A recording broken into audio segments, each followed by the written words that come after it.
Good evening. Good evening, everyone. It's Tuesday night. It is December the, I don't know, December the 8th, 2020. And it's still kind of undecided who will actually be president. The media and the unofficial certifications are saying it's Joe Biden, but there's court cases and stuff like that who say that it's Donald Trump, and everything's going in between. And of course, I'm sure I'll have some evening trolls that'll chime in and say, get over it, it's over. Well, it's not over, but we've had some interesting decisions today. But before we begin on all that, I wanted to talk a little bit about something more, I don't know, kind of a sad day in our history. Today was the death of a truly great American hero. And, as a kid, I was always kind of a space nerd. I was always excited about the space program. In fact, I wanted to be an astronaut throughout most of my childhood. I was going to join the military and then eventually go to the Air Force and go to NASA and do all that stuff. And I was just always really excited about the space program, and then kind of got discouraged when nothing really happened. We had a space shuttle and a space station, but really didn't do much with it. And up until recently, we really didn't have much of a space program to really talk about. Well, one of my childhood heroes, I always read about him, and then I saw in the movie The Right Stuff, was Chuck Yeager. Chuck Yeager was probably more famous and more influential than the original Mercury 7 astronauts, even though he wasn't an astronaut, and he never went into space. He got close. Rumor has it that at one point in his Air Force test pilot career that he took out an F-104 starfighter and probably took it to the edge of space, but never quite made it there. But Chuck Yeager is obviously mostly known for October 10th, 1947, I believe, and that was breaking the sound barrier while piloting Glamorous Glennis, the Bell X-1, a kind of bright orange airplane that it was named Glamorous Glennis after his wife, Glennis, and that's kind of a love story in and of itself, and he's been famous. Well, he was 97 and he passed away today, and that's just sad. And I posted on Facebook today that I quoted Ronald Reagan, quote that he had when the Space Shuttle Challenger exploded, when Ronald Reagan said, we'll never forget the last time we saw them as they broke the surly bonds of Earth to touch the face of God. And that's what Chuck Yeager. So I say Godspeed, Chuck Yeager.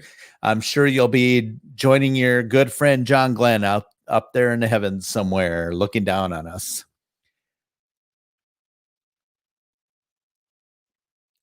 But, those types of heroes are rare these days. The ones that'll, someone, CB put out that he risked his life when he broke the sound barrier. Yes, he did. And that's what these test pilots did back then, and they do to this day. And people don't realize how much work it takes to build a fighter plane and everything else that we can do. Everything that has come from the space program and from military spending and that type of thing. People complain about it, but our whole lives are made better by it. I've got an iPad here. This thing's all done. This one iPad could do more than 20 of those, or probably 2,500 of those computers that powered the Apollo space missions. But we need heroes.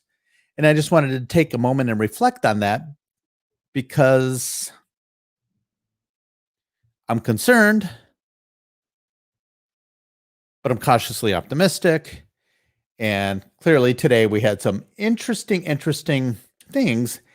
And one of the things that we had is the Supreme Court had a ruling on the Pennsylvania case that was actually brought forth by a congressman and a congressional candidate in Pennsylvania.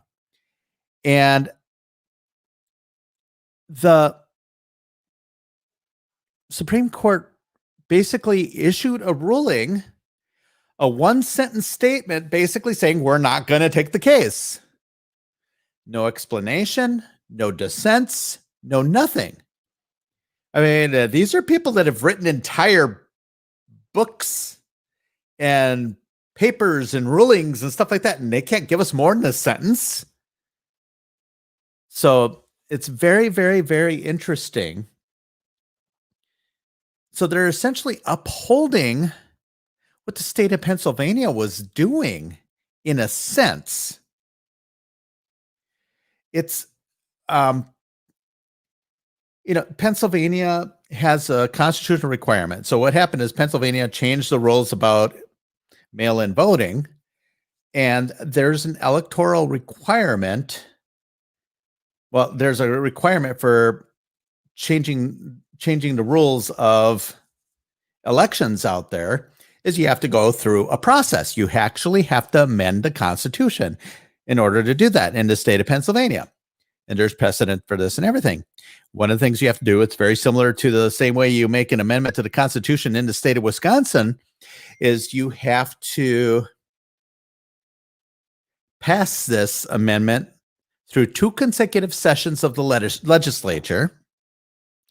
And then you have to advertise it in each and every newspaper in the entire state of Pennsylvania. And then you have to have effectively a referendum of sorts, just basically saying that, I'm just checking the interim here. Just basically you have to have the people vote on it, and then it becomes state law at that point. Well, and of course you got all the headlines out there, which are actually factually incorrect. The headlines out there are saying that, oh, it's over, Pennsylvania. They wouldn't see Pennsylvania. What they did was they actually refused to issue an injunction. So the congressman and congressional candidate, forgive me, I don't remember the name, one won re-election, the other one lost their case, but it was really close, I guess. Pardon me, but it's, how would you say? So they refused to issue an injunction, basically saying, throw out all those ballots. But what the media is not telling you is the state's still, the case is very much still alive. It's still on the docket. And the most interesting part about today is the Attorney General in the state of Texas decided, hey, Texas feels that we were wronged. We want, I think it's called a writ of certiorari, but basically they want original jurisdiction. Because they're a state, they're suing 4 of the other states. They're suing Wisconsin, Pennsylvania, Michigan, and Georgia, saying that because they neglected their own constitutional laws and federal constitutional laws, that they were harmed as a state and want those particular electoral votes thrown out. It's like all in total, it's like 67 electoral votes, which clearly would change the outcome of the election or put it in question because nobody would get to 270. Well, that was earlier this morning, which was kind of a surprise to be sure. But the nice part about one state suing another, you don't have to go through all the crap of the lower courts. You go boop, right to the Supreme Court. Now the question is, will the Supreme Court officially hear it? It's docketed, so it's on the docket. So I think they're going to hear it. And it's interesting if they end up hearing the Pennsylvania case, that Senator Ted Cruz is actually going to be the one to litigate it. Which Senator Ted Cruz, if you remember, he was also one of the people that litigated the case in 2000, back in during Bush versus Gore. And there's precedent here with all of this. Basically, Texas is saying there are 2 different types of standards. There's no equal protection under the laws because some counties were saying one thing, the other counties are saying the other, which is actually against constitutional law. And the Supreme Court ruled on it back in 2000.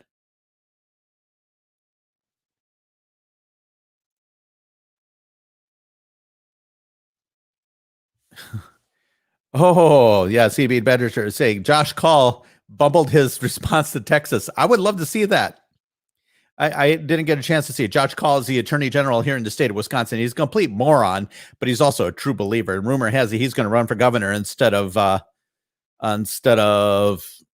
the moron in governor who's governor right now. So yes, this is getting weirder and weirder every day.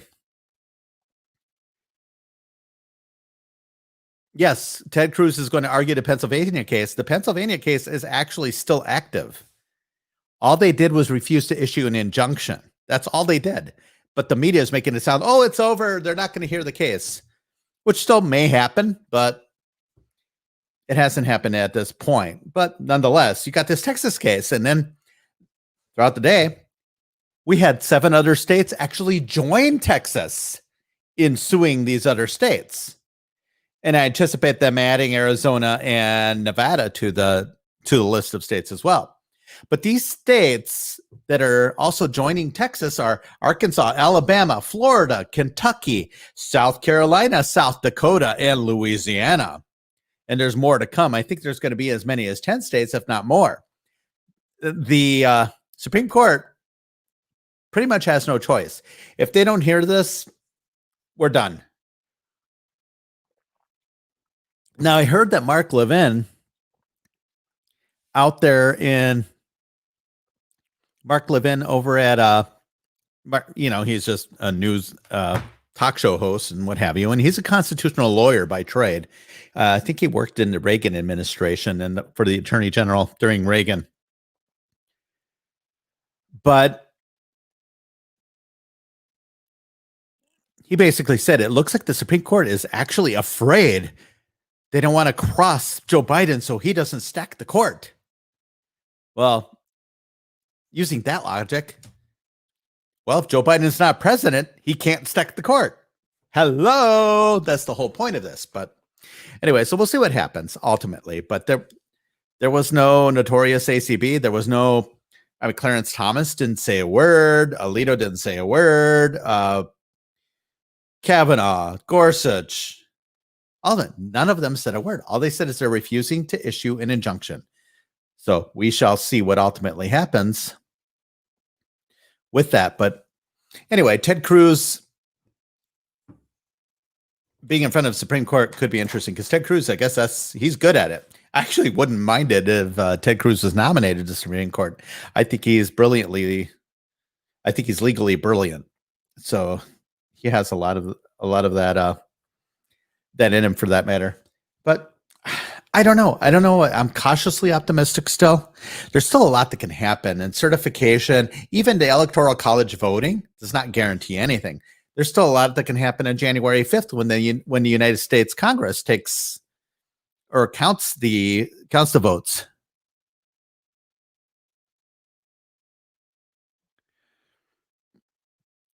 We need this to keep our freedom. Yes. Yes, we do. Where's the Kraken?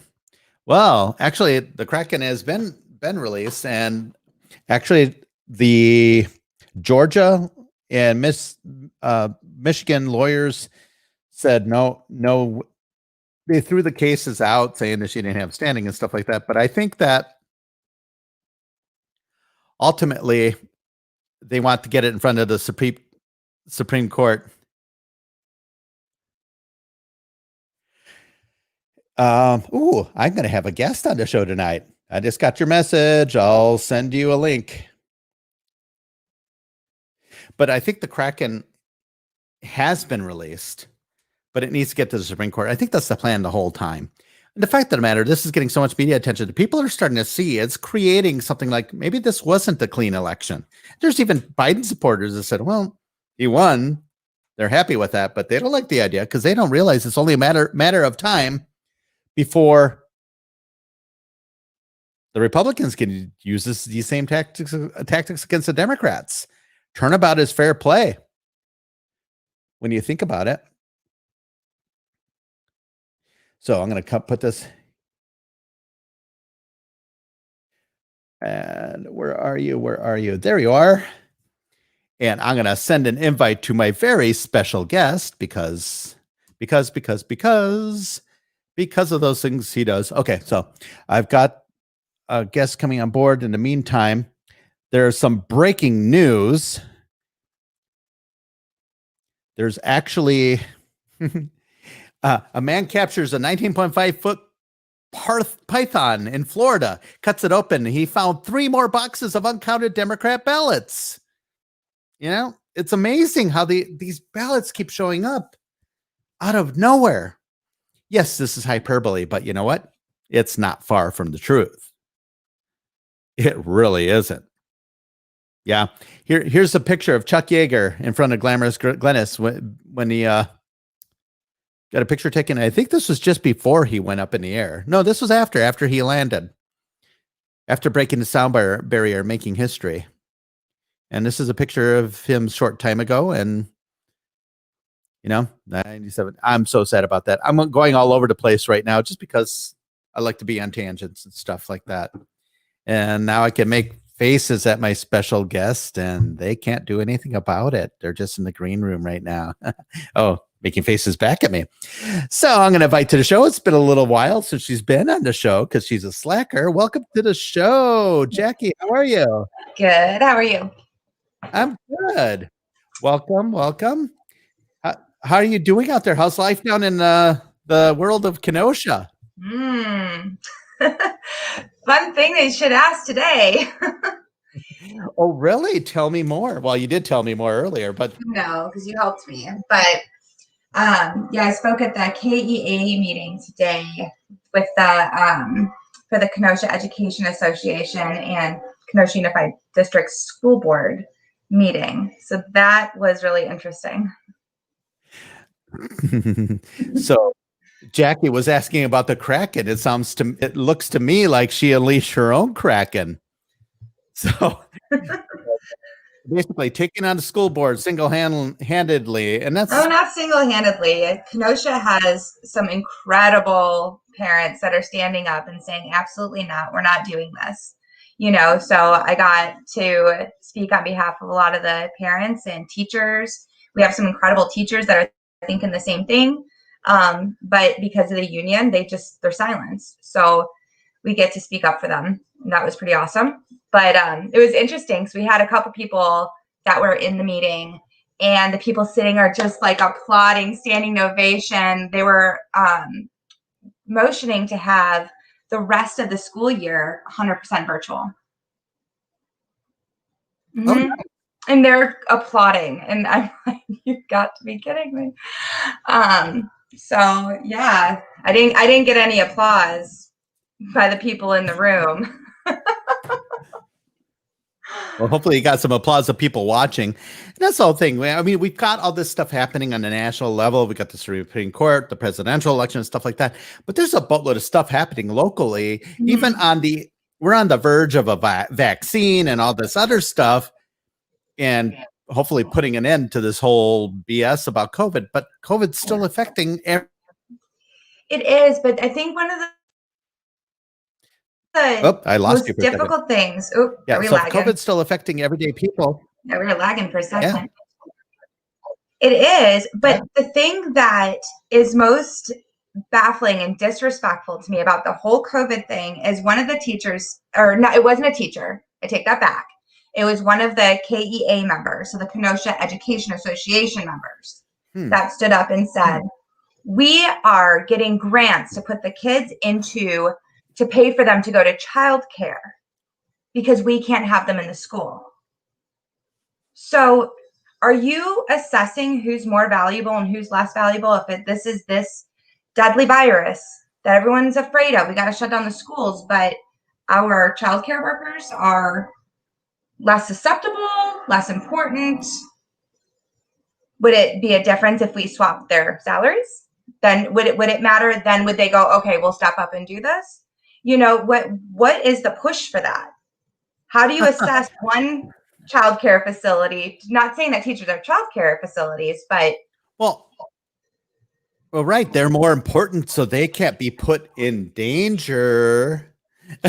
Right. Why would they even suggest, if they're seriously worried about this, why would they even suggest putting these kids into a childcare facility with just other people? Just not you. Take them, just not me. Well, because teachers care. Didn't you see the bumper sticker? Dang it! And it's not the teachers. It's not the teachers.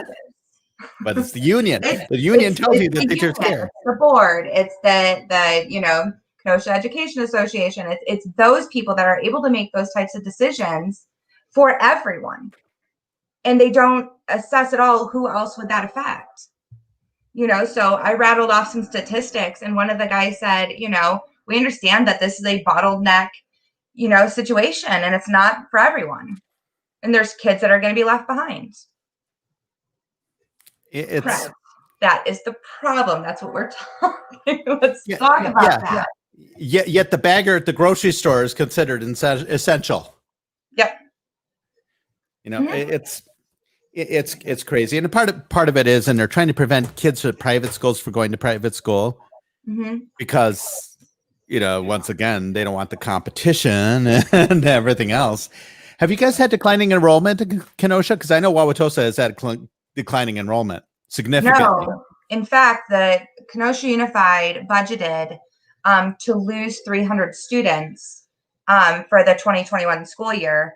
And they actually lost more than 1,200 students. So they raised our taxes to make up for the deficit. Oh, that's nothing. Yep.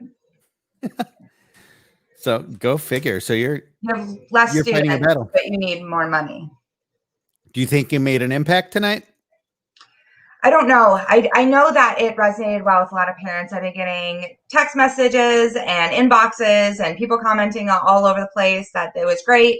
But as much as I love that the families and parents are on board, will it be enough for the KUSD to make a change?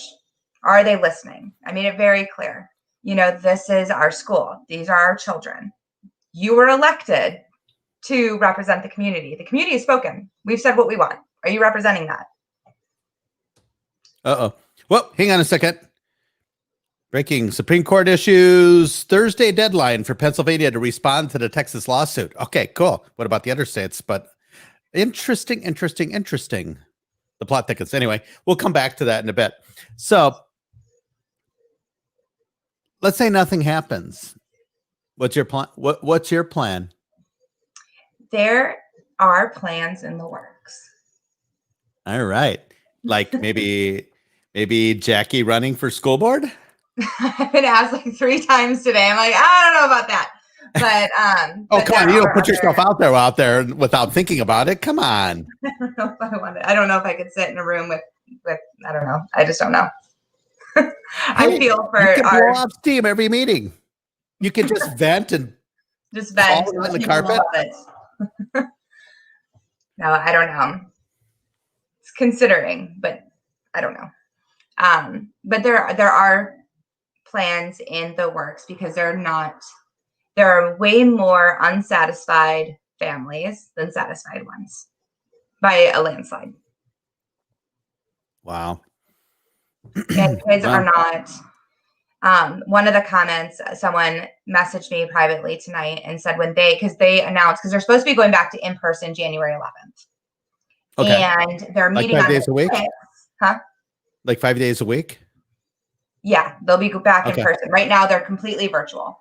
Okay. So they're going to be back in person the 11th, but now they're thinking that may not happen. So they need to meet on the 6th of January to decide if they're going to go back to school or not. So a lot of families have taken out FMLA. They're taking vacation days to get through the holidays to be home with their kids while they're learning. So that news really set a lot of people off that, are they not going to go back to school now? Now, what are we going to do past the 11th if this continues? And upon someone that private messaged me and said that she told her kids this just to prepare them so it's not a huge surprise if they don't. And he said, I'd rather be living in heaven right now. He is 8 years old.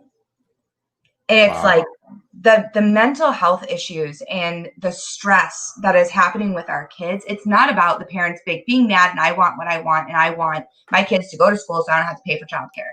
It's not about that. You're seeing this inconsistent stress level of the kids. They're not learning.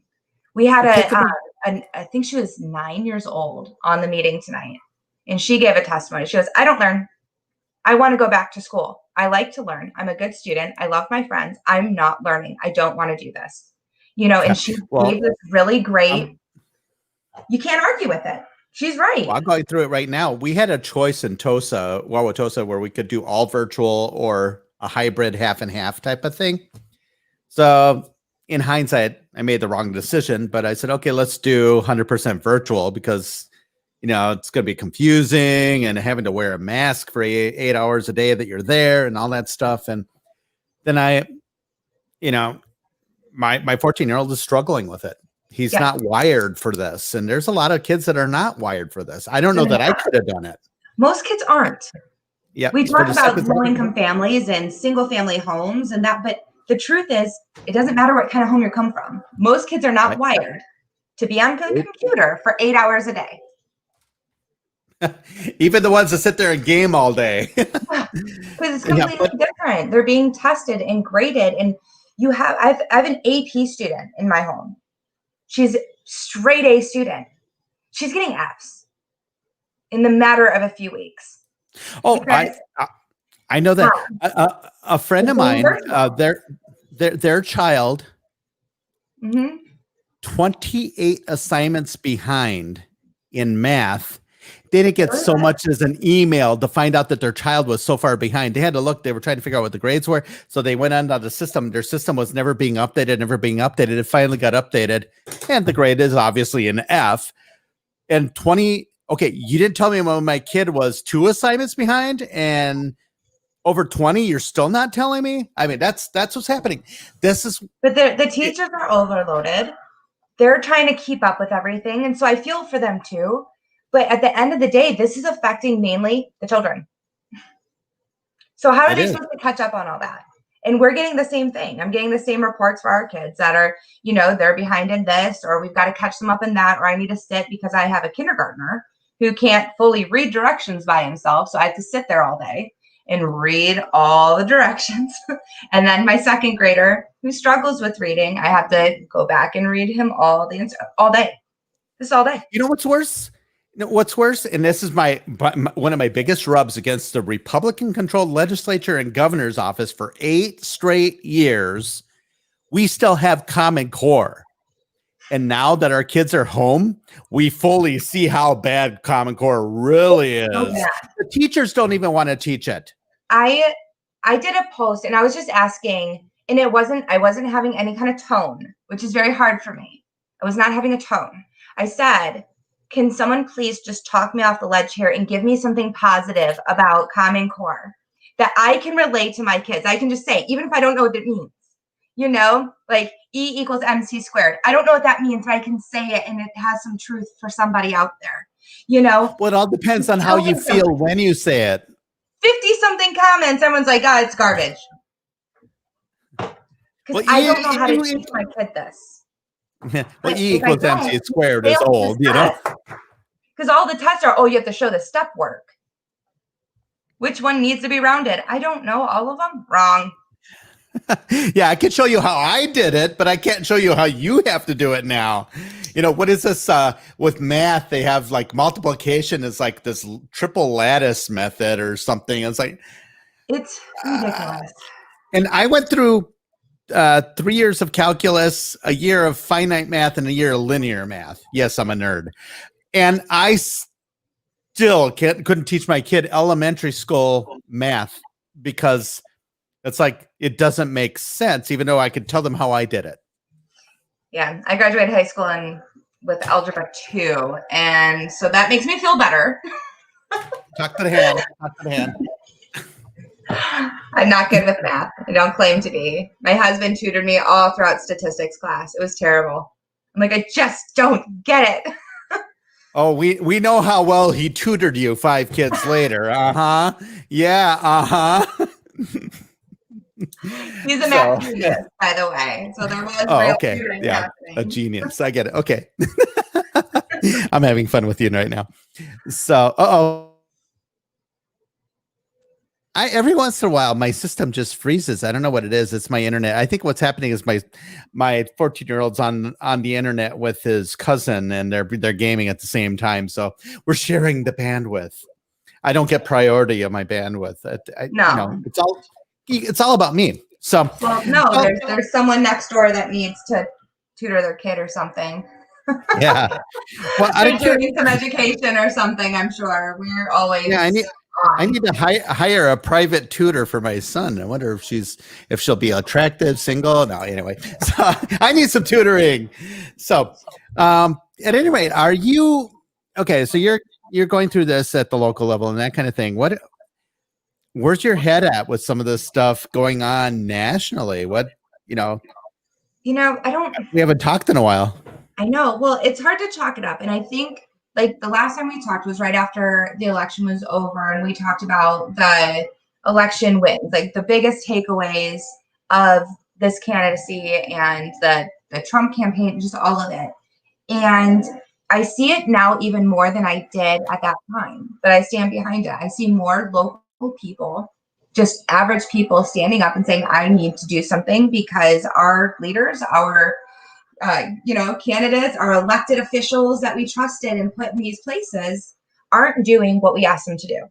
They're not representing the community. They're not doing anything to protect our kids, our families, our livelihoods, our businesses.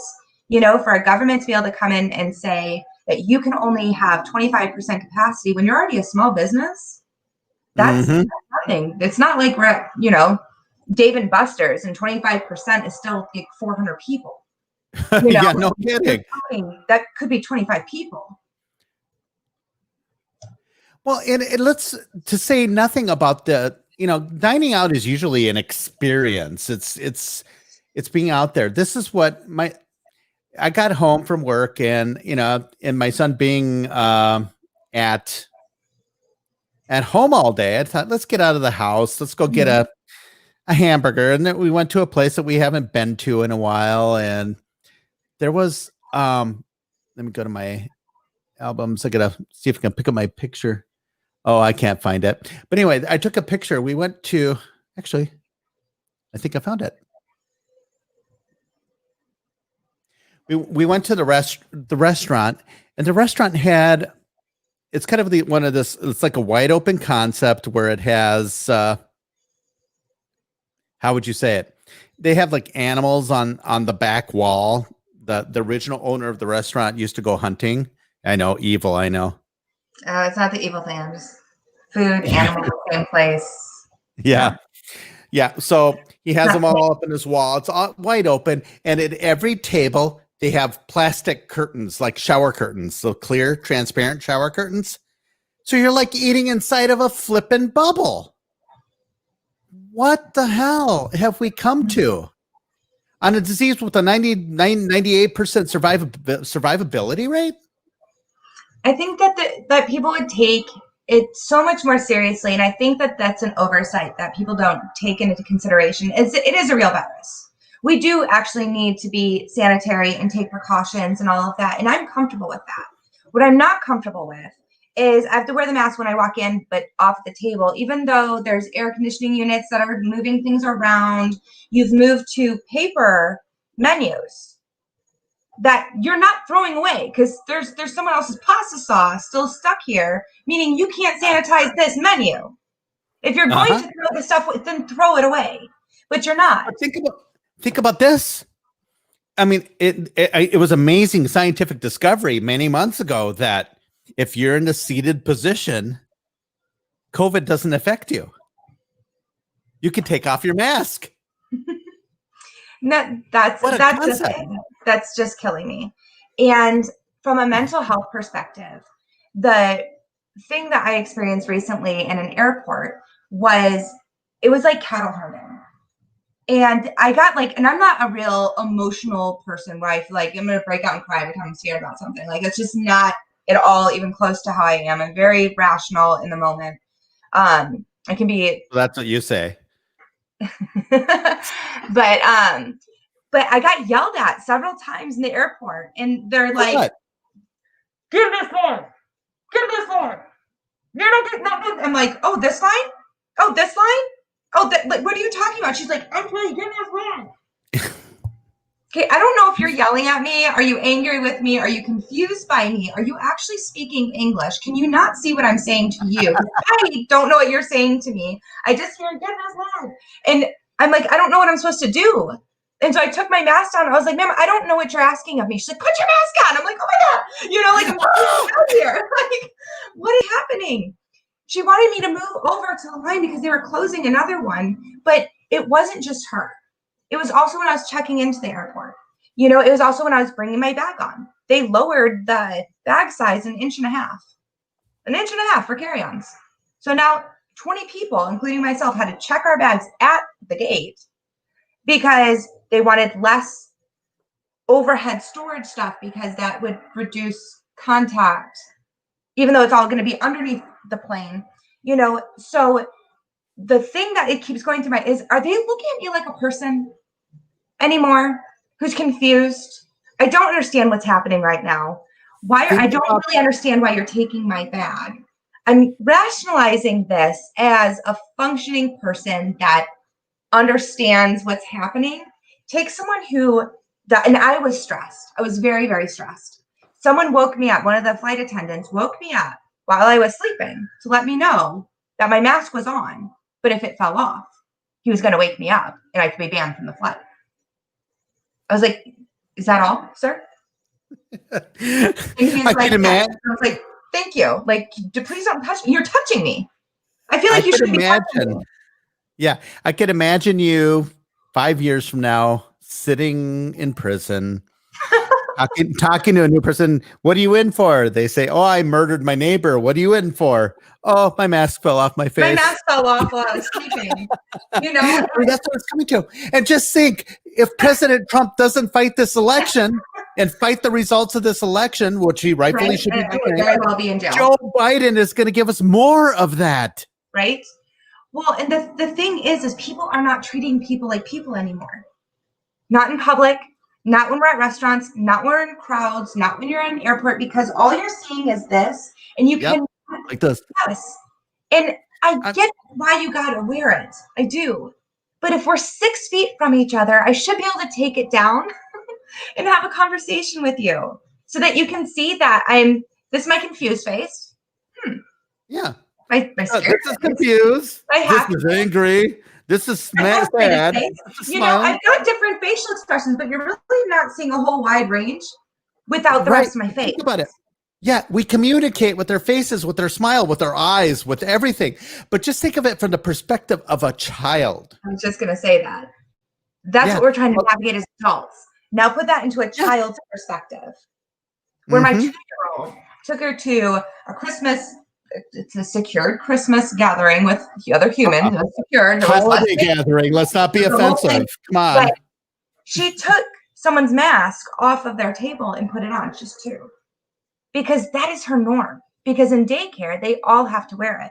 I'm not saying they shouldn't wear it. But we don't realize as adults, like, how much this is affecting our children. This is their worldview. As a 2-year-old, most of her life at this point has been mask wearing and shutdowns. That is real for her. My 5-year-old has never had a year in school where school wasn't shut down. Wow. Well, I'm looking at a situation where a couple of years ago, I started just mentioning it's like, well, I don't know what's going to happen to the next generation. They have no ability to socialize because it's all social media. It's all, my daughter was sitting on the couch with one of her friends on the other end of the couch. They were texting each other. They were engaged. It's like, why don't you guys have a conversation? People can't socialize. And then, I got in the dating world and it's like, oh, wow, I don't even need to leave home to date anymore. But it's the same thing. What is happening to our society? And now we added this on top of it where our kids, we're destroying a whole generation. And I'm telling you, this is a test in compliance. There's more to come. Well, and there's been major statistics and studies that show that kids that are on social media a certain amount of time a week, that boys are more suicidal and girls tend to or be more violent, and girls tend to have more eating disorders and self-esteem issues and self-inflict. So you've got all of this. And now it's completely that. That is their only way to socialize is through social media. So we have just a little bit of social media and a really big problem. Now all we have to do is socialize that way. What do we think that's going to do to our kids? Oh yeah. No, we need to recover this. That's why. Yeah. I mean, we're at the precipice of some major changes in this country, one way or another at this point. But President Trump needs to fight this. It's necessary that he fights this. You don't go quietly into the night. But I like that. So don't bow out the altar of the Branch Covidians. I mean, this was predicted in freaking 1980 in the book 1984. Mm-hmm. My response is usually F off. It might help because I open carry. Yeah, make me wear a mask. Well, and I get that. Now, I'm at the point, there are times when I'm obviously, if a store requires me and I need to go get whatever they have at the store, I'll wear a mask because it's their right to require it. I could choose to go somewhere else, but if it's convenient for me right there, I'll put the damn mask on and I'll go in and I'll get out. And, my kid was getting his eyes checked and I put the mask on, which I was sitting there. He was getting his eyes checked, or no, it was one of my daughters getting her eyes checked. And I'm sitting in the waiting room and this woman walks by me and what's that old phrase? I got crop dusted. Okay. You can't tell me that if I can smell what you had for dinner last night, this is not protecting me from anything else. Her perfume and not gross me out. I smell her perfume. Yeah, but if I can smell the funk, this isn't helping me with COVID either. It's not doing diddly squat. It's a compliance thing. It really is, and it just. I think the major difference is the mask doesn't bother me overall, if I'm honest. It bothers me when the government's mandating it. It doesn't bother me if a business says, you know what, I feel better or my customers feel better when we're wearing this. So in order to shop here, you have to wear it. And I can make that assessment as a person and go, you know what, I'm going to do this or I'm not going to do this. It should be up to the business, not the government telling the business, you have to do this. And also you can't have this many people. So I'm not ignoring you, Mary Thompson. I didn't see you were here. So I got people from all over the place on my feed here. So see, I didn't ignore you. Hi. Sorry. A cop telling a deaf person put down that, Yeah. There's a lot happening. The implications are going to be far reaching. And this really is, it's almost like some politicians, I dare not say which party, but some politicians are almost giddy about this. It's like, we get to tell people what to do. Yeah. It's a power trip. The oligarchs. I see it in the board meeting tonight. We'll let you know on the 6th if they're coming back or not. Mm-hmm. Oh, really? And the rest of us are going to wait around and have a couple days to take out more FMLA? I mean, what do they propose we do? We don't care. Right. Well, and then obviously, the masks bother people. It reminds them of China. There's a young woman I know, and I know she's not alone. She was sexually assaulted when she was a teenager. And she didn't go into too much detail, but it was pretty brutal. Wearing a mask to her is like reliving that, because apparently they come up from behind her and grabbed her by the mouth. And that's actually not uncommon. My mom works with survivors of sex trafficking. And that is one of the hardest things for them to do is wear a mask. And see people without masks because they can't identify who it is. A lot of these girls are in hiding. And it's not just women who have been trafficked. Women who have been abused, women who have been stalked, women who have been raped. That makes up more than a third of women. So if that's, and it triggers that. To not be able to see someone's face, I feel it. I do not like when I'm at a girl and I feel like, oh my gosh, has he been in the same aisle with me 3 times? I'm like, probably not. But then I'm like, but is he? If I was a mass murderer, I'd probably be wearing a mask and stalking someone and being like, oh no, this is normal. You know, that's also why I told don't you do haunted mazes or whatever in Halloween. They're like, oh, let's go in a corn maze and hide, and someone with a fake axe. Like, if I was a murderer, that's where I would be, because you would think it's fake. I'm not going in one. I won't. No haunted gay rides. No. All I did was tell you I really wanted to have you on my show. That's all I was trying to do. You know. No, but it's once again trying to make people complain. I don't know. It's the control aspect. Yeah, we've gone crazy. Most people were wearing them. I had them, but I didn't wear it all the time. When I was alone in the freezer section, I wasn't like, oh, I got to wear my mask. I got to protect the frozen peas, like I didn't have to wear it. But when I got into the checkout line and I would see people in front of me and I'm like, we can't maintain that distance. So I'm going to put it on, not because I'm worried about it for me, but I'm sure there's someone else that is just could benefit from that. Yeah. Well, Shelly, check this out. Masks are causing more illness. My mom was just hospitalized with pneumonia. Oh my God. That is the first case of pneumonia ever since COVID came. That is the first case, because pneumonia was before that. I don't mean to make light. I don't mean to make light of it, but that's the whole point.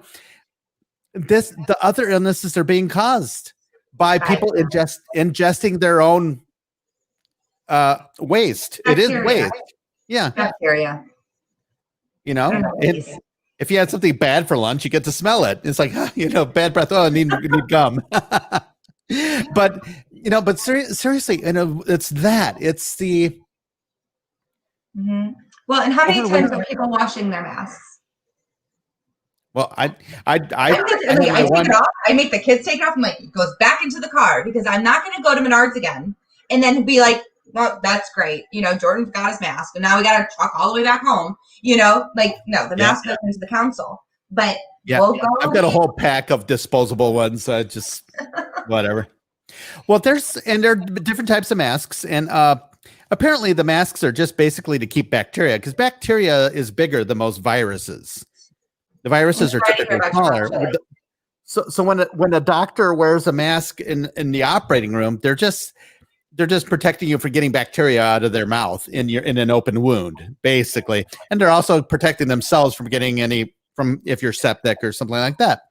But they do have the higher end masks, the ones that they have to wear if somebody is contagious and all that. 64s or something. I think that's a video game, but there's something like that. And 64. That's a Nintendo 64. I love it. So, well, I mean, we're kind of all over the place. I love it. We're talking about everything. We're talking about elections. We're talking about education. We're talking about the mask, the evil mask. And I talked a little bit about the goings on with the election in this different states, the Supreme Court cases and stuff like that, and how the media is actually lying, saying that basically the Supreme Court threw out the case when they didn't.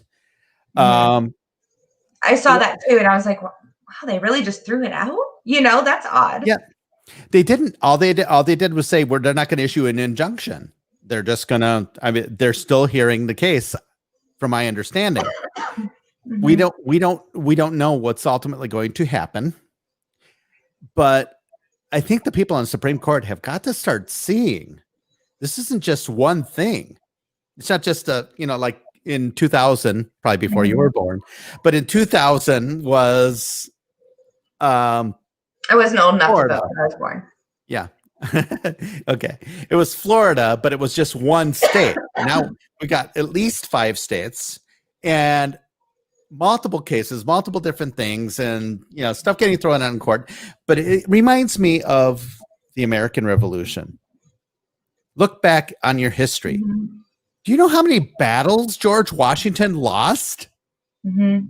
He lost almost everything. Until the very end, when we finally won the revolution. Yeah. So this is par for the course. And I think it's no surprise my biggest issue is the Supreme Court didn't issue why they said they wouldn't issue injunction. They said, we're not going to play. Mm-hmm. There was no, did anyone dissent? Did anyone do anything? No, nothing. It's just like, no, we're not going to throw out, issue an injunction.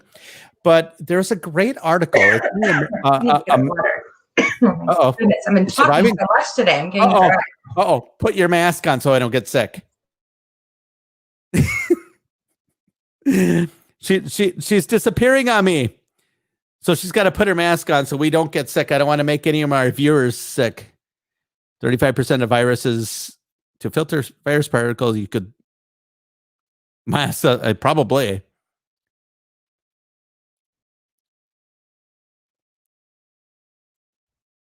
Yep, basically. And that's Ed, that's the true case that we're having is that I'll remove her for a bit until she comes back. The fact of the matter that the state of Pennsylvania has other cases, and in this case, they just aren't going to issue an injunction. That's all it is. So anyway, so back on the election, there's an article today at the American Spectator which talks about, there's a guy by the name of Patrick Basham. He wrote an article in the American Spectator, and it's fascinating. It's a great written, very well written article, and reasons why the 2020 presidential election is deeply puzzling. It's very interesting. And there's Jackie's back, and I'm going to bring you back on. Hello, Jackie. Are you back? Yes. All better? Oh, yeah. You're not wearing your mask. We don't want to get sick. No, I just need my water. Okay, fair enough. No, but I'm brought up an article, and this article, I'm going to kind of read through a little bit of it. And it says, if only cranks find a tabulation strange, then put me down as a crank. To say out loud that if you find the results of the 2020 presidential election odd is to invite derision. You must be a crank or a conspiracy theorist. Mark me down as a crank then. I'm a pollster, and I find this election to be deeply puzzling. I also think that the Trump campaign is still well within its rights to contest the tabulations. Something very strange in America's democracy in the early hours on Wednesday, November 4th, in the early days that followed. It's reasonable for a lot of Americans to find out exactly what is strange. President Trump received more votes than any previous incumbent seeking re-election. He got 11 more votes than 2016, and that's still counting. Yeah. The third largest rise in support ever for an incumbent. By way of comparison, President Obama was comfortably reelected in 2012 with only he actually lost 3.5 million votes in 2008, in 2012. Trump's vote increased so much because, according to exit polls, he performed far better in many key demographic groups. 95% of Republicans voted for him. That's huge margins. He did extraordinarily well with rural, male, working class whites. He earned the highest share of minority votes since any Republican since 1960. Trump threw his support among black voters, or grew his support by 50% over 2016 among black voters. And then nationally,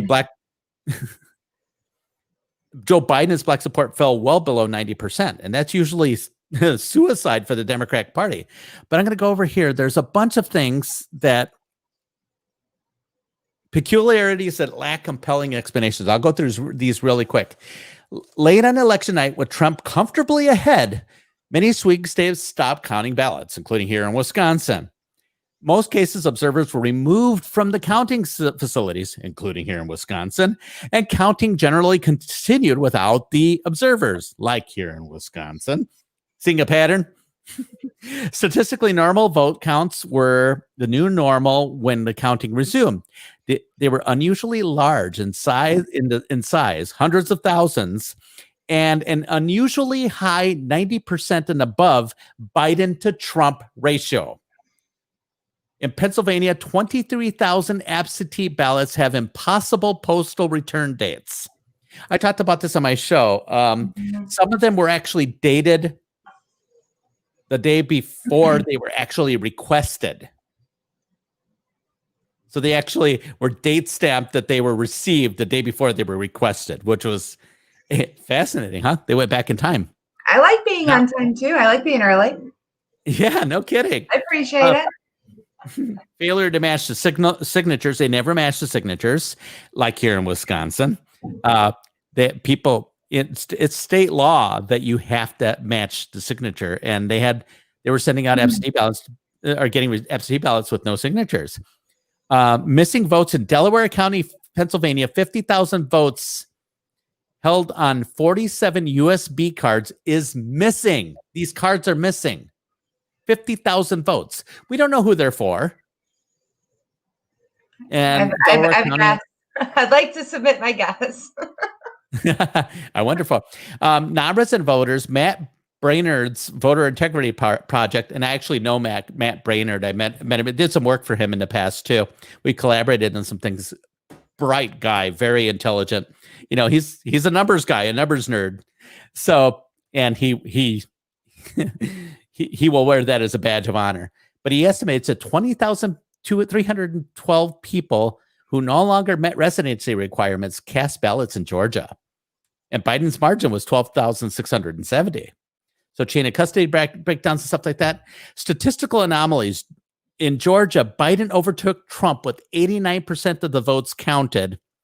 For the next 53 batches of votes counted, Biden led Trump by the same exact 50.5 to 49.95% margin in every single batch of ballots. I'll repeat that. 53 batches of ballots. Biden led Trump by the same exact margin, 50.05 to 49.95. That's a statistical impossibility or improbability. Nothing's impossible. So this is the type of stuff. So read this. It's in democracyinstitute.org. And so it's the thing for me, who's not a numbers person, as I've established, super not, that because I don't like to jump on the bandwagon of obviously we all want our candidate to win. So we're going to look for things like we're going to lean on that side of caution or hop on the popular theory or whatever. But even that morning, I'm looking at my head, we're like, how were all these ballots cast? And understanding that a lot of people that were voting Democrat did vote absentee. I understand that. I would expect the number to be higher to some degree. But a lot of older people did not vote that way. I know because I have quite a few in my family. I know personally a lot of people who voted absentee. But there's no way that 90% of them were Biden every time. Almost 100% in some of the cases were specifically Biden. It's never heard of that. I've just never heard of that. I just look at Dane County, Wisconsin. You don't get any more liberal than Dane County. Trump still got like 20% of the vote. There's this. Yeah, it's not likely. It just doesn't make sense to me. That would mean that only if you voted for, you had to be in person, that nobody voted for Trump absentee.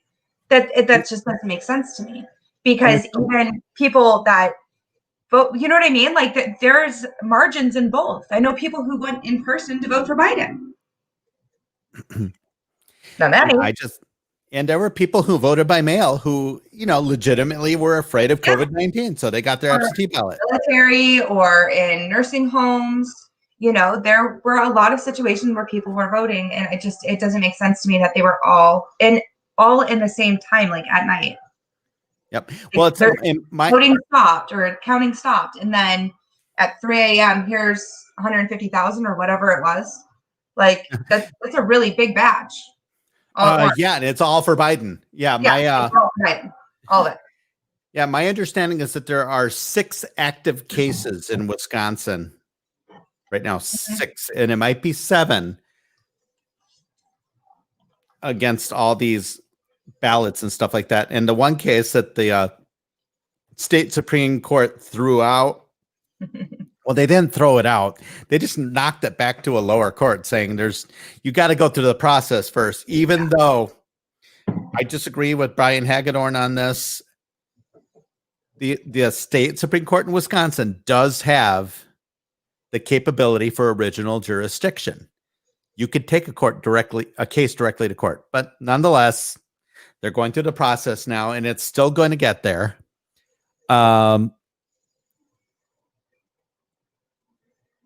Wisconsin's not done yet. Arizona, they're doing, was it Nevada? Arizona and Nevada, it's escaping me right now. They did a test of 100 random ballots. And out of those 100 random ballots, 2 were counted incorrectly. They should have been for Trump. They were counted for Biden. Okay. So 2 out of 100. When you've got an election in the state that's less than 0.5%, so the judge ordered that 2,500 be counted. I think the next batch.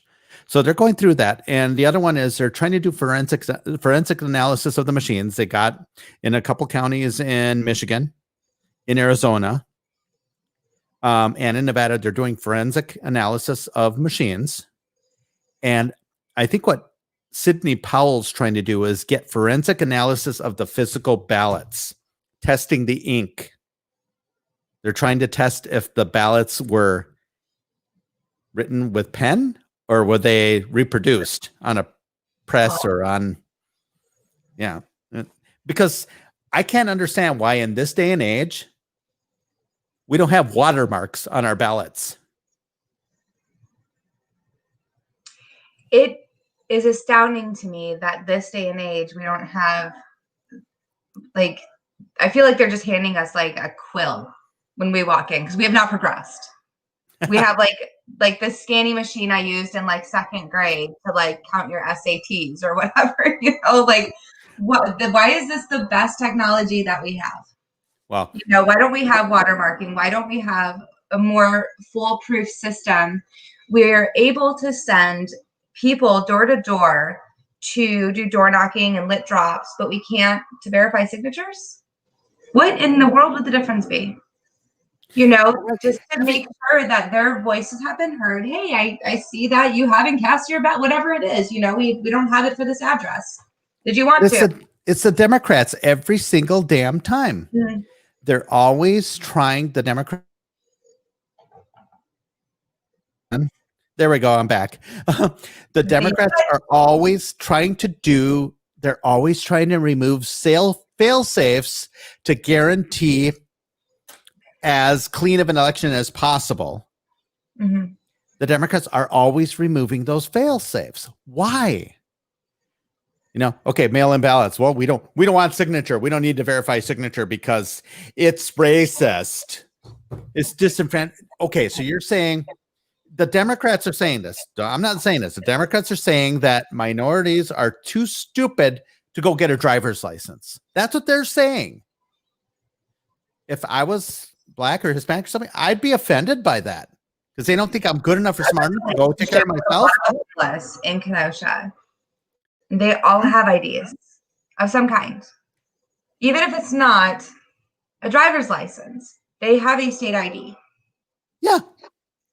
So, and it's free. So they say, well, they couldn't get there to go get it. Okay, they've had the last presidential election was in 2016. You had 4 years notice to get. I'm sorry. You could have found a ride eventually. I know they did this in Arizona because there was so many people at one polling place. They added more and they put them near bus stations. It was not hard to find. And I know Arizona is different than Wisconsin because in Arizona, you're not worried about it raining that day.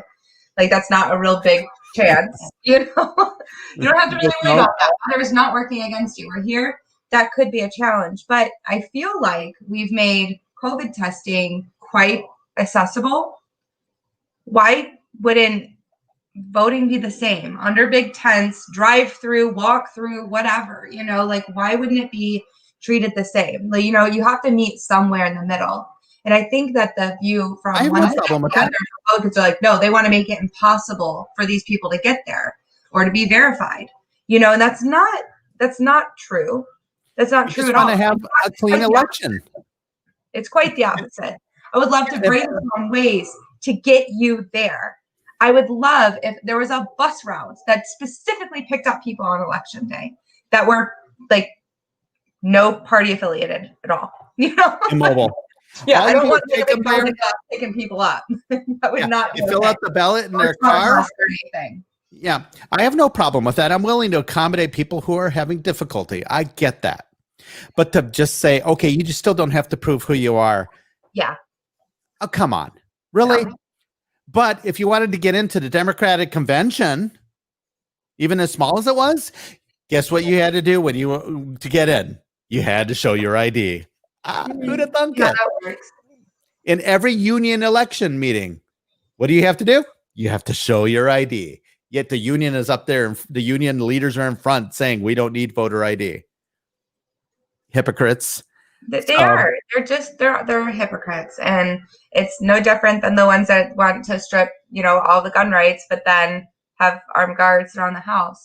So if you're not worried about it, then you're not worried about it. And I'm not saying that well, they shouldn't be guarded. You should, as should we all. I'm not trying to take away your armed guard. Hear me. I believe you really, really need it. Are you going to be my armed guard?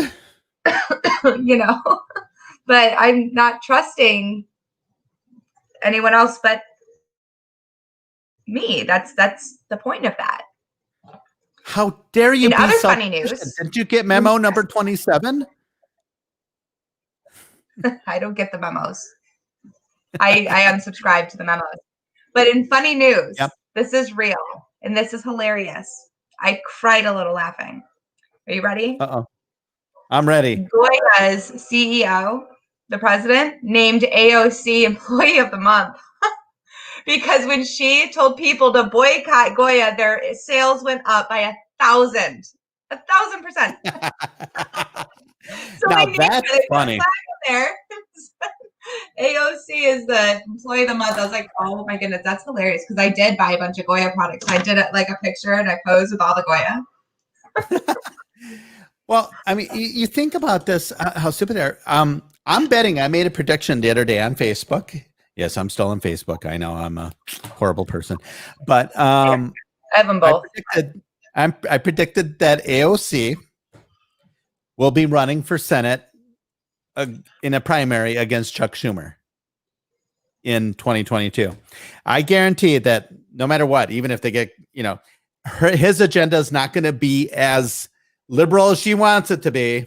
So she's going for the jugular. And Chuck Schumer is petrified of that. So those of you who are thinking of not voting in the Georgia election because you want to prove a point. Not the time. No. We are at a dangerous crossroads. Is it ever really the time to not vote? Yeah, we're at a dangerous crossroads in our country's history. Right. Very dangerous crossroads. I know we're good with one seat. We need to win them both. And we need to show up in such overwhelming numbers that the cheating doesn't matter. I know I said this before the election. And the fact is, we did show up. But the fact is, they stopped counting, so they knew how many votes they needed. Mm-hmm. In all these cities, including Milwaukee. I mean, Wisconsin's famous. We're getting national attention. It's sad. But it's just like we have to not give up and we have to not keep allowing the things to happen that are happening. And we have to take it personally. And I think that's what people have been doing. It's like, oh, I just want to be involved in politics. This is too stressful. And I hear that all the time. And it's not that I'm overly involved and I'm not overly knowledgeable. I don't claim to know everything because I don't. But not being involved is not the answer. Not learning more is not the answer to that. We need to take it personal because it is personal. When do you take it personal? When it starts to affect your kid's school? When it starts to affect your kids' mental health, yours, your job, your business, your home, your Your ability to livelihood. have your ability to have your own opinion on something. How many Exactly. people And are not being have it doxxed? shut down, struck down, and taken off. And a friend of mine who works heavily in the sex trafficking and rescuing these women out of there got her Facebook permanently shut down. Permanently. It's just gone. What? Because she posted something about the elites and hiding things, and she posted something about Biden and his sons and just some stuff, and it just got permanently shut down. All of her pictures are gone, everything. So I was like, oh.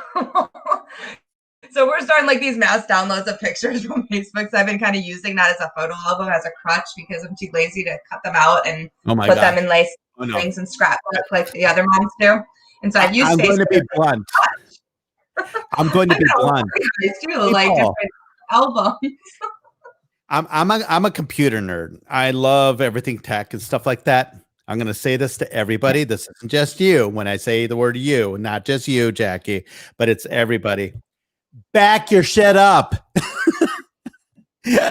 Not just on Facebook. If it's on, you gotta back your shit up. And there's just no other way to put it. I can't be more blunt. You gotta back it up and use iPhone. Apple's got the iCloud. Android's got their backup server. You back it up, and also have another one. Back it up. I don't know what that means technically. Like in the technical world, I don't know what that means. I know the song. Yeah. I don't know. Means something a little bit different. So you're gonna have to show me how to back it up in the phones. I don't want to see your dance moves. Oh yeah, woohoo! Woo. I just go there. I'll just do the head dance. I'll just dance around. Hello. I have an invisibility cloak. Yeah, I did. And wah. Okay, sorry. Don't you love it? Aren't you impressed with my incredible technology? Okay, so yeah, an invisibility cloak for Christmas. Let's just put this up. It's called Back It Up. They're talking about turning the other cheek. Always. All right. Well, I think on that note, we will call it a night.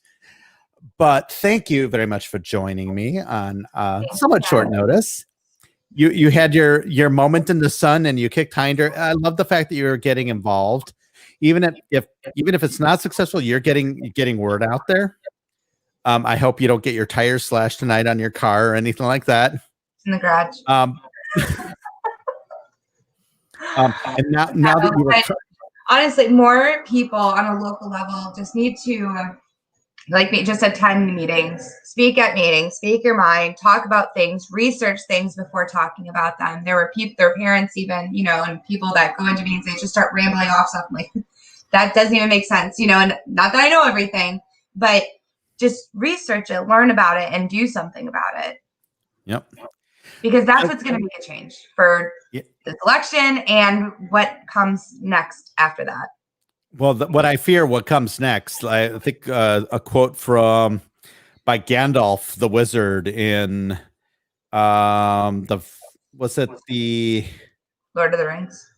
It was Lord of the Rings trilogy, but it was the second book in it. The Fellowship of the Ring. What was the second one? Towers.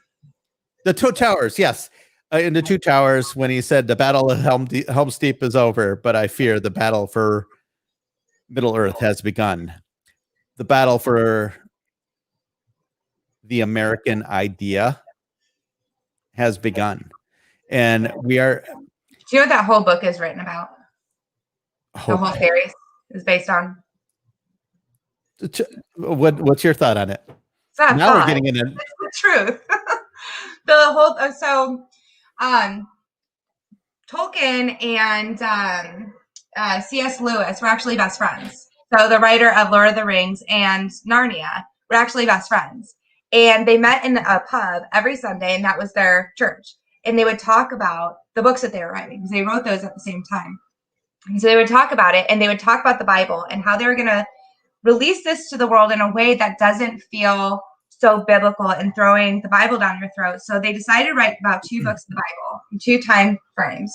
And so C.S. Lewis wrote about Narnia, which is the coming of Christ and him dying and all of the disciples and the representations and all that. And that one's pretty widely known. Lord of the Rings is an entire book of Revelations and the end of the world and the fight for freedom and the coming of Christ, which is the return of the king at the end. Well, back to Tolkien, you know where he came up with everything, where he invented all these characters and everything and the languages. He actually wrote the Elvish language and wrote the Orcish language and all that stuff. You know where this is from? Mm-hmm. He wrote these, he created these characters and everything in the trenches in World War I. He was on the front lines in World War I. And this was his escape when he made up all these stories and everything. And then he would tell his children and eventually grandchildren these stories before he finally started writing the books and putting them in. It's weird. He wrote the Lord of the Rings, but then wrote The Hobbit. The Hobbit's the one that got the publicity first. Yeah. I never even watched or read the Hobbit ones. I read the Lord of the Ring books and obviously Narnia. Oh my gosh. You're really impressing me even more now. And obviously all the Harry Potter. Oh my God, that's satanic. No, I'm just kidding. But oh my gosh, I've already heard about it. So you're letting your kids watch that? It's full of Satan. I was like, it's bad. I remember that years ago there was a couple things. I think it was The Last Temptation of Christ. It was a book written by, I think his name was Zemeckis or something. It was a Greek guy who wrote the book. And the theory behind it, I don't know if you ever heard of it, but it was there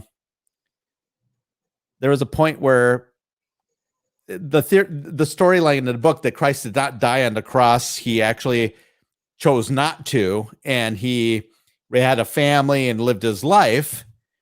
And then at the end, it all culminates with him, his life, what life would have been if he didn't die on the cross.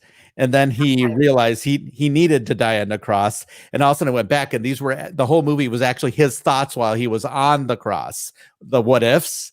And that was considered sacrilege and interesting. Blasphemy and all that stuff. It sounds like letters. It's like an alternate reality. Have you read that? Right. So it's a perspective of the demon. Right. Exactly. In a sense. Amazing. It's amazing. Yeah.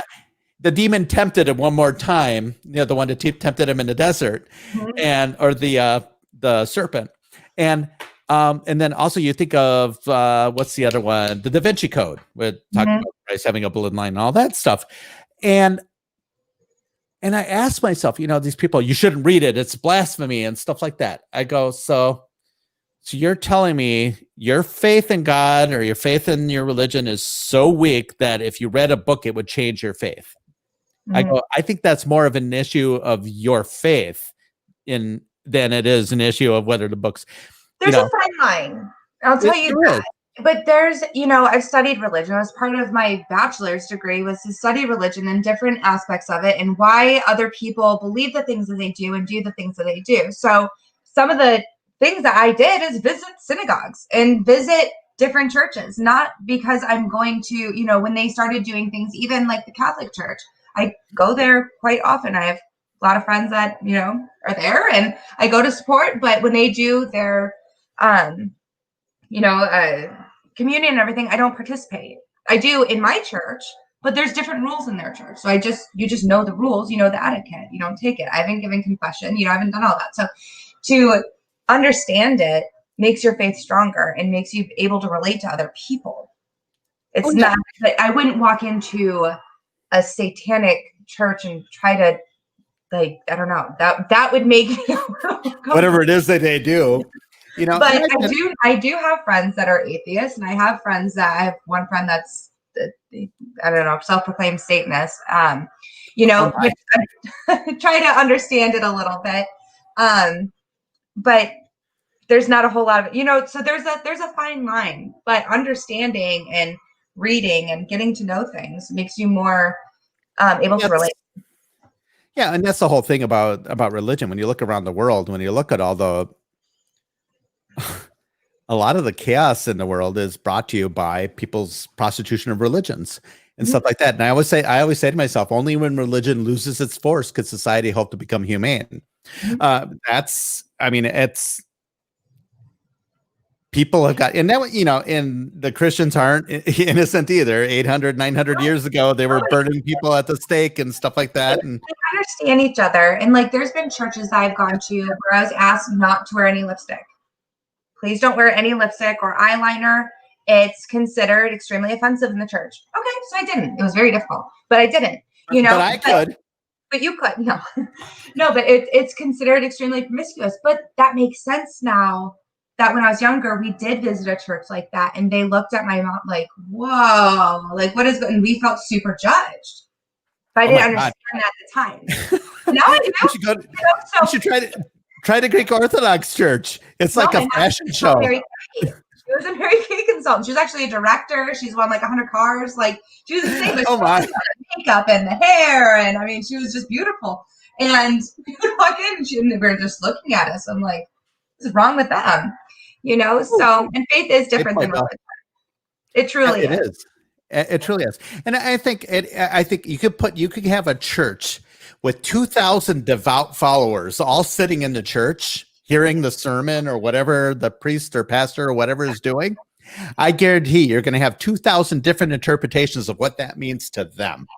Yes. We are all a product of what we've been through in our lives. Yeah, our parents can put a foundation and stuff like that, but it's up to you what you do with that foundation and whatever. And we're all a product of what we experienced in our life. Whether some people are born with a silver spoon in their mouth and everything's perfect, other people have had to, scrape bottom and pump gas and get their hands dirty. And everybody's got a different lot in life. And a story and environmental factors and experiences, like you said, and so you interpret things differently. But faith is built on the fundamental truths of Christ's life, and understanding that is also understanding that you live in a world with people with different views and ideas that were able to be that way because of the way that God created us. And so understanding that would mean that I wouldn't infringe on your right to do something. Yes. Same-sex marriage, all of those types of things. Those are things that are under a consensual basis for other people that would never infringe on my faith. And in the end, it's between them and their God at that point. It's that. Yeah. And, not against it. That's totally fine. There's a difference though when it comes to like a humanitarian issue where someone else is getting hurt. So if it's slavery. No, that doesn't personally affect me. I'm not going to own a slave, but I'm really against other people owning people. So that's a really big problem for me, and it should be for everybody. So that's and I'm so sick of these hypocritical liberal social justice warriors. We need to pay for reparations for slavery that happened 300 years ago, 400 years ago, or whatever, or 150 years ago, really not that long ago, but we need to pay for all that, even though my family's only been in this country, 40 years? No, actually 60 years. But they say nothing about the slavery that's happening under their noses today. Throughout the Middle East and the Far East and all over the place, there's slavery happening to this day. Slavery that's happening in the United States. Yeah, and we're a nation that overcame slavery. We had it. It was horrible, horrible scar on our country's history. But the founding fathers, yes, they were slave owners. But yes, they created a nation that gave us the ability to tackle that problem eventually. I'd like to know that it was women who brought that light to light and got that reversed. Oh, you sexist. So what's the female version of a misogynist? Is the female a misogynist too, or is it like a misogynist? Don't have flaws like that. It's right because you're a woman. Hear me roar. No, I don't care. In the end, whoever comes with the ideas, great. But anyway, oh my God, another half hour. I could talk about that forever. We'll have to have a show on philosophy and stuff like that. I'll have David King on, and I'll have my friend Natalie as well. I have to have her on, and we'll have some conversations. And I consider myself, I guess I'm spiritual, of course, but I'm more agnostic. I'm still searching for the answers. I make no surprise about it. And people are always shocked when they hear that. Actually, I had one of my liberal friends screaming at me.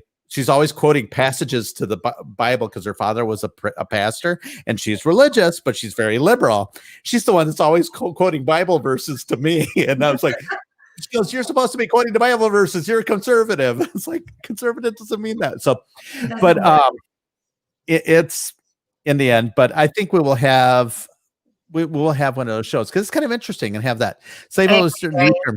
Human trafficking, prostitution. Yep.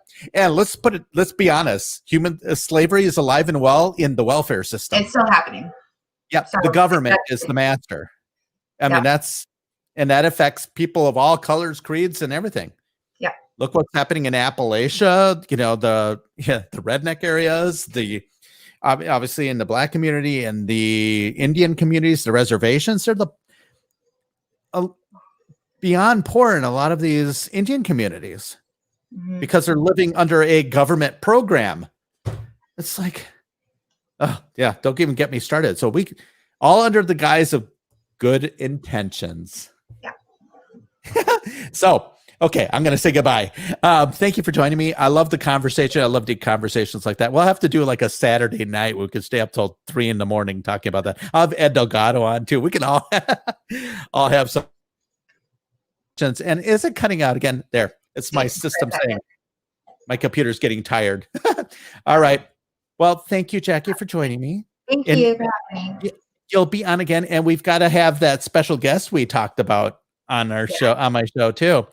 So talk about the foster system. I think we should have talking about the foster system. Maybe we can maybe find some ways to make an impact, and we could solve all the world's problems on my show. That is something that our family is doing this year. Is we're going to the shelter care where the teens are living that don't have.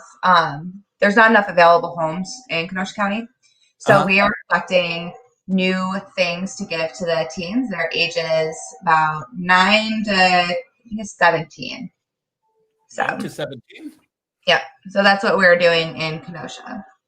Oh wow! They have brand new things. Well, we'll definitely talk about that a little more in depth when we have a lot more time. Well, this was going to be a half-hour show tonight. That's right. Oh wow! All right. Well, thank you, Jackie. I will talk to you soon. And good job today. I'm glad you got involved. I'm glad you put yourself out there to try to make a difference with your school system. And other parents should follow your lead. And let me know when you're running. Tell your husband I insist. He's got to let you run. Let me. Well, you have to have buy-in from your spouse because he's going to have to pick it up a little bit on his end, so you have time to run. So yes, let you. Whatever. I didn't mean give you permission. Yes, you are subservient to your husband and all that. No, nothing like that. No, I meant I couldn't picture you subservient now. I like he's super supportive, but yeah, exactly. We'll get you to run. No, you'd be great. You're a natural leader. You really are. So, all right. Good night, Jackie. Talk to you later. Bye. So that was Jackie, and we'll have her on the show again. That was a nice, deep conversation there at the end. But remember, it's not over yet. Can it be over? Yeah, the Supreme Court could decide differently on other things, and they could just not hear anything, and it will be a done deal at that point. Then it's up to Trump to decide his next course of action if he's going to concede or fight further. I don't know. So we'll know. It's beyond our control. So we got to continue on as before, and we got to still be fighting the fight. We got to out all this cheating that did happen. Whether it changes the results or not, we got to let people know that it's happening. And I'm glad we're having public hearings now.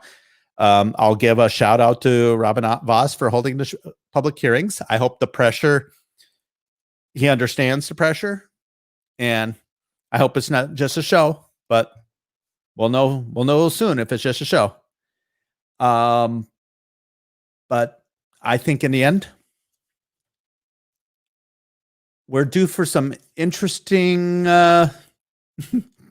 couple days here. It's going to be a busy rest of the week and a busy next 2 weeks, I would think. All right, guys. Well, have an awesome night. I'll be on again soon, probably Thursday night. So have an awesome night and keep fighting. Oh, by the way, connect with me on YouTube. Please like my YouTube channel at Paris Prokopis on YouTube. I'm on Twitter. I'm on MeWe. I'm Parler at Paris Prokopis on all of them. All right. Nighty night. Talk to you soon. Bye.